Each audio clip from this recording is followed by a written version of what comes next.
Dear brothers and sisters, don't answer the question by raising your hands. But if I was to ask you, how many of you talk more now to an AI bot than you do to people? Don't raise your hands. All right, and I'll take it a step further. How many of you have named your AI bot, started to find yourself talking to it like a person? All the kids are like, yeah, of course, right? And some of you are catching on to that as well, where you've started to get really, really personal with your chatgpt or whatever it is that you use, and finding yourself in further and further and deeper conversation with your AI.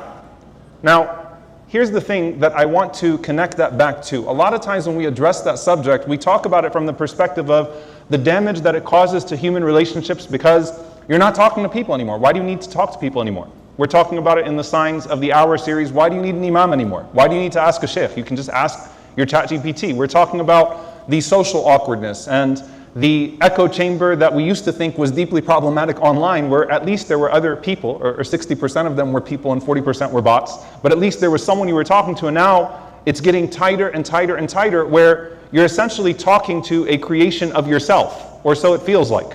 Someone that adapts to everything that you want, talks to you in a way that you like to be spoken to, and never responds with anything that's going to disappoint you. So this khutbah was not written by ChatGPT, because if I gave this khutbah to ChatGPT might have finally challenged me and said, no, I can't do this, right? And so when we talk about what a khutbah like this is supposed to be about and what it means for a person to have human relationships, I want to connect it back to another spiritual disease that the Prophet ﷺ spoke about that's not disconnected from this. We talk about the consumer culture that we live in, the on-demand culture that we live in. And the Prophet ﷺ talking about al-ajalatu min ash-shaytan, that haste is from the devil. And so you want something, you can order it quicker and quicker and quicker and quicker, right? It used to be that shipping, fast shipping was 3 to 7 days. Now you've got Prime. Now you can get same day shipping. You can order things on demand and they can be very quick. And the better service, the quicker it is, the more satisfied, or so you think, your nafs is going to be. And so you start wanting things faster and faster and faster and more attuned to you. And it's a supply and demand. So supply is going to get faster because that's what the demand actually is. And that fits exactly what the Prophet ﷺ is talking about in terms of a very unhealthy culture of hastiness, of being too quick, of wanting everything too fast. And the unseen detriment that has on how you approach your du'a, the unseen detriment on how you approach the questions of qada and qadar, divine decree and predestination, and things taking too long. The impatience that you start to have with Allah subhanahu wa ta'ala, because I made this dua, da'utu fada'utu, and Allah did not answer me like Prime. Allah subhanahu wa ta'ala didn't give it to me in 2 days. Allah didn't give it to me same day. What's going on with Allah subhanahu wa ta'ala? What's going on with divine decree? The impatience that you start to have with everything that's around you. But there's another connection here that I want you to make, which is consumer culture with command culture. Where when you speak to your AI, you tell it to do something and it responds to you quickly. And it's a people pleaser in its very nature. When I was giving a khutbah like this 20 years ago, I had to remind doctors, and I'm not picking on doctors anymore, we've all become doctors in this regard, that your wife is not your nurse. You don't make commands that way. And a lot of times people would come home and they would start to do this. Not that you should speak badly to your nurse or sister, your husband is not your employee. You don't tell them what to do, you don't go here, you don't go there. No, it doesn't work that way, that there are certain ways that you still speak to people, and sometimes you bring that culture back home. Now everybody has this culture where it's demand, demand, demand, demand. I want this, I want that. And the thing about your ChatGPT is that it's going to respond to you always in a way that you want it to respond to you, and people don't function like that. So what that ends up doing is it makes you start hating people more and loving your AI more, and speaking to people in a way that they're going to hate you more as well. Command after command after command. Also, it's important that we understand the human complexity of this, that your ChatGPT doesn't have a long day at work, doesn't get tired, doesn't have to worry about kids at home, doesn't get stressed out because of its own issues. It's there, mashallah, just at your service. You can name it, you can enslave it, you can tell it what to do until it eventually gets too smart and takes us over, but that'll be another khutbah in 20 years that we'll talk about then. But for now, at least it appears that it does everything you tell it to do and you're in control. So I want to walk this back to a human relationship and how we approach our family members, how we approach people around us, how we talk to people in accordance with this evolving technology. And subhanAllah, the emphasis that you will find how Allah Azza wa Jal, when He talks about the original commands given to Bani Israel, along with not worshipping anyone besides Allah subhanahu wa ta'ala, and to treat their parents well. قُولُوا لِلنَّاسِ حُسْنًا. Speak kindly to people. Allah subhanahu wa ta'ala says to the Prophet ﷺ, قُلْ لِعِبَادِي, say to my servants that they should speak to people husna, in kind ways, in good ways. The Prophet ﷺ made it وَخَالِقِ النَّاسِ بِخُلُقٍ حَسَنًا. Treat people with good manners as a part of your iman, as a part of your faith, as a part of the way that you conduct yourself as a Muslim. But then when you kind of look at the world and how it's evolving, then you might start to treat your family members like customer service. You might start to treat the volunteers in the masjid like they're here to serve you, as if you pay them. And even if you did pay them, as if you'd have the right to boss them around and tell people do this and do that, and why aren't you doing this and why aren't you doing that? And there's something special about the way the Prophet ﷺ prioritized good speech, especially when you have the ability to speak direct, as in demeaning, right? Number one, Allah Azza wa Jal telling the Prophet ﷺ, فَبِمَا رَحْمَةٍ مِّنَ اللَّهِ لِنْتَ لَهُمْ وَلَوْ كُنْتَ فَضًّا غَلِيظَ الْقَلْبِ لَانْفَضُّوا مِنْ حَوْلِكَ. That by the mercy of Allah subhanahu wa ta'ala, you were gentle with them, gentle with the companions of the Prophet sallallahu alaihi wasallam. You are the messenger of Allah. You have authority over people in a way that no other person has over another person. You have divine authority over people, but the one who assigned you that authority also descended through you a mercy. فَبِمَا رَحْمَةٍ مِّنَ اللَّهِ. And so yes, these people are quote unquote under you in a way that children would not be under a parent, in a way that spouse would not be under spouse, or whatever it may be, or a worker under an employer, all of that. But even with that, by the mercy of Allah subhanahu wa ta'ala, you were lenient with them. وَلَوْ كُنْتَ فَضًّا غَلِيظَ الْقَلْبِ لَانْفَضُّوا مِنْ حَوْلِكَ. If you were harsh with your tongue and harsh-hearted, فَضًّا is unnecessarily rude and harsh-hearted. And some of the ulama of tafsir, they say that, notice how Allah Azza wa Jal put that first, because you can't excuse a bad mouth with saying I have a good heart. You can't say that if you're fadl, if you speak to people in a harsh way, if you have rude manners, that I have a good heart and you know what I really mean. No, Allah subhanahu wa ta'ala is saying to the Prophet ﷺ that even you with your authority, sallallahu alayhi wasallam, still, if you spoke to people in right, but in a wrong way, you would repel them. They would turn away from you. And so even though you have the right, sallallahu alayhi wasallam, to be obeyed, you have the right, sallallahu alayhi wasallam, to maintain authority, you have the right to give commands, you still do so in a way that does not just engender obedience, but also love, care. Not just discipline, but devotion. It builds relationships, and that's the type of community that the Messenger of Allah ﷺ was trying to build, and it showed. Because if you were to meet a companion 50 years after the Prophet ﷺ passed away, and they started to tell you about the way the Prophet ﷺ treated them, they would immediately smile, and they would reminisce on the good treatment. They held on to those moments, even if they had a single interaction with him, sallallahu alayhi wasallam, that it wasn't a go do this and go do that. And he said, sallallahu alayhi wasallam, إِنَّ الرِّفْقَ لَا يَكُونُ فِي شَيْءٍ إِلَّا زَانَ وَلَا يُنْزَعُ مِنْ شَيْءٍ إِلَّا شَانَ. That gentleness is not added to anything except that it beautifies it, and it is not removed from anything except that it makes it ugly.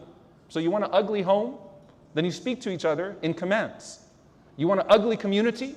Then you point fingers and you speak to each other in commands and demands. That's the type of ugliness that the Prophet ﷺ was trying to remove from us in the first place. And even with the people that the Messenger of Allah ﷺ had the most authority over. Anas ibn Malik radiallahu ta'ala anhu, he says, خَدَمْتُ رَسُولُ اللَّهِ صَلَّى اللَّهُ عَلَيْهِ وَسَلَّمَ عَشْرَ سِنِينَ وَاللَّهِ مَا قَالَ لِي أُفٍّ قَطْ وَلَا قَالَ لِي لِشَيْءٍ لِمَا فَعَلْتَ كَذَا وَهَلَّا فَعَلْتَ كَذَا. Listen to what he says. He's talking about the language. He says, I served the Prophet ﷺ for 10 years. His mother brought him to the Messenger of Allah ﷺ to serve him. And start to give this a human dimension. That means he runs errands for the Prophet ﷺ. Anas, I need you to go and please take this there. Anas, I need you to go and prepare for this wedding. Anas, I need you to go and prepare for the guests that are coming. Anas, I need you to go to the musalla and proceed and give an announcement. Anas, carry this please and do this. And he's saying that the Prophet ﷺ never said, uff, an insulting or demeaning word to me. Nor did he say to me, why did you do that? Or why didn't you do that? 10 years. 10 years. A whole decade. And I never heard those words from the Messenger of Allah ﷺ. That doesn't mean the Prophet ﷺ did not give him tasks and errands and commands. But it's adding those few words. May you please do this. And if someone makes a mistake, just like when you make a mistake, it's okay, I forgive you. You actually create a culture where someone feels safe saying sorry, where someone feels safe saying, I made a mistake. so that they don't feel like they're going to hear your wrath, but they're going to hear your forgiveness, because that's what you want from Allah subhanahu wa ta'ala, and that's what you want from other people as well. So he says, not only would he not tell me, why did you do this, but not, why didn't you do that? And you got to start thinking about the dynamics of our human relationships now. When you talk to people in your household, those that are under you, those that Allah subhanahu wa ta'ala has made a trust that you are to care for. Do you use those types of words that the Prophet ﷺ taught? Do you exercise that type of patience? Or do you approach people with the same way that you're approaching this manufactured person on your phone now? And by the way, subhanAllah, if you think about one of the signs of the Day of Judgment, when the Prophet ﷺ mentions al-amatu taridu rabbaha, that a woman gives birth to her master, that many of the ulama took that a child starts to treat their parent like a slave, right? Do this, mom, get this, dad, do this. Why didn't you do this? Why didn't you do that? And so if it reaches to a point where people talk to their parents that way, how are they talking to their spouses? And even when they talk to their children, if the Prophet ﷺ is talking to Anas that way, because ultimately you're modeling that type of behavior for your children, and that's going to come out on their younger siblings, and that's going to come out one day if Allah Azza wa Jalla makes them parents. Because that's how they're taught, by example. And so even when it comes to correction of mistake, Muawiyah ibn al-Hakam radiyallahu ta'ala anhu, he's that person. There's a funny story. He came to the masjid and he didn't hear of the prohibition of speaking during salah. Which, by the way, some of you who walked in the masjid threw me off a bit because you said salam to each other. I forgive you. But once the khutbah starts, then your salah has started. There's no salam, there's no talking, there's no shaking hands, there's nothing, right?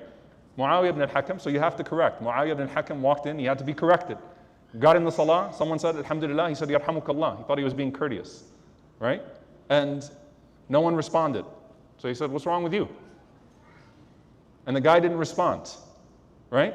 So he started getting really upset with the person next to him. He's like, what is it with everybody? He's like, salam, everybody, what's going on here? Why is no one talking to me? Did I do something? After the salah, the Prophet ﷺ corrected him without humiliating him. Simply said, by the way, it's not allowed to talk in salah. Once upon a time, you could say salam, you could say alhamdulillah, rahmukallah in prayer. Now there's no talking in salah. Listen to what he says about the Prophet ﷺ. He said, Wallahi ma ra'aytu mu'alliman qablahu wa la ba'dahu ahsana ta'liman minhu. I never saw a teacher before him or after him that was better in his manner of teaching, sallallahu alayhi wa sallam. He says, فَوَاللَّهِ مَا كَهَرَنِي وَلَا ضَرَبَنِي وَلَا شَتَمَنِي. He said, I swear by Allah, he didn't scold me, he didn't hit me, he didn't insult me. None of that was necessary.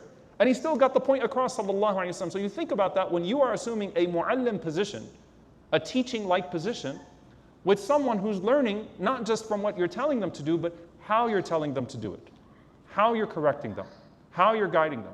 And we can all do better, and I think we can all acknowledge that the tools that are being given to us are not making us better in regards to that, but they are actually attuned to make us worse, quicker on demand. And so it takes us being conscious of this, that you can still be clear without being cruel, that you can still give directive without demeaning people, that you can still even reprimand without ruining someone, right? Or else you're going to not only make that person hate you, but you're going to make someone else hate that person too, because that's how that person is going to start acting towards others. It's not the type of example that we want to set. And someone might say, well, that's the Prophet ﷺ. That's the Prophet ﷺ. And subhanAllah, yes, that is the Prophet ﷺ. But it's very interesting when you look at the continuation of that famous story of Abu Dharr radiallahu ta'ala anhu. Abu Dharr, who was new to Islam. He hadn't been around the Muslims. And he used an insulting word towards, in some narrations, belal radiallahu ta'ala anhu. Right? And the Prophet ﷺ reprimanding him and saying that you still have some ignorance inside of you because of the way that you spoke to your brother Bilal. Later on in Ma'rur ibn Suwayd, he says that I saw Abu Dharr radiallahu ta'ala anhu and he was walking with his servant. So if you're talking about not your family, you're talking about people that are potentially former captives of war, people that are in a situation where service is actually their job, right? And Abu Dharr is walking with him, and that's why it's the silliness of saying that Islam perpetuated slavery, because you start to get these images of what we know was done in the transatlantic slave trade, but somehow that's being whitewashed in the Texas school curriculum. That's another conversation, but a very urgent one, by the way, and being taught to kids that Muslims perpetuated this, Muslims perpetuated that. Tell me how you would interact with the scene in society. Abu Dharr radiallahu anhu was walking with a servant, and they were wearing the exact same clothes and eating the exact same food. And when he was speaking to him with the kindest of manners. And so they asked him about that. And he said, the Prophet ﷺ reprimanded me one time for the way that I spoke to a person. He said, "A'ayyartahu bi ummihi," did you insult him using his mother? And he said that the Prophet ﷺ said, "Inna ikhwanakum ja'alahumullahu tahta aydikum," that they are your brothers. They are your brothers, that Allah Azza wa Jal placed under your care. فَمَنْ كَانَ أَخُوهُ تَحْتَ يَدِهِ فَلْيُطْعِمْهُ مِمَّا يَأْكُلْ وَلْيُلْبِسْهُ مِمَّا يَلْبَسْ وَلَا تُكَلِّفُوهُمْ مَا يَغْلِبُهُمْ فَإِنْ كَلَّفْتُمُوهُمْ مَا يَغْلِبُهُمْ فَأَعِينُوهُمْ. The Prophet ﷺ said that they are your brothers who Allah Azza wa Jal simply put you in charge of. They're under your care. So whoever has a brother that's under his care, feed him what you feed yourself, clothe him with what you clothe yourself, and if you give them a task that's difficult, then assist them in that task. Don't call them names, don't insult people, don't put people down. If that's how the Prophet ﷺ is talking about how to speak to captives of war, former captives of war, how are you supposed to be speaking to your parents, your spouses, your children, your siblings, your friends, your extended family? How do we take that example of the Messenger of Allah ﷺ and bring it into our own lives? And so it's the simple things, dear brothers and sisters. And I want you to take this home with you, bi'idhnillahi ta'ala, that there is no harm. And in fact, it is prophetic that you don't start to speak in commands, but you speak in request. Even to people that you have the right to command, even if you're speaking to your 5-year-old.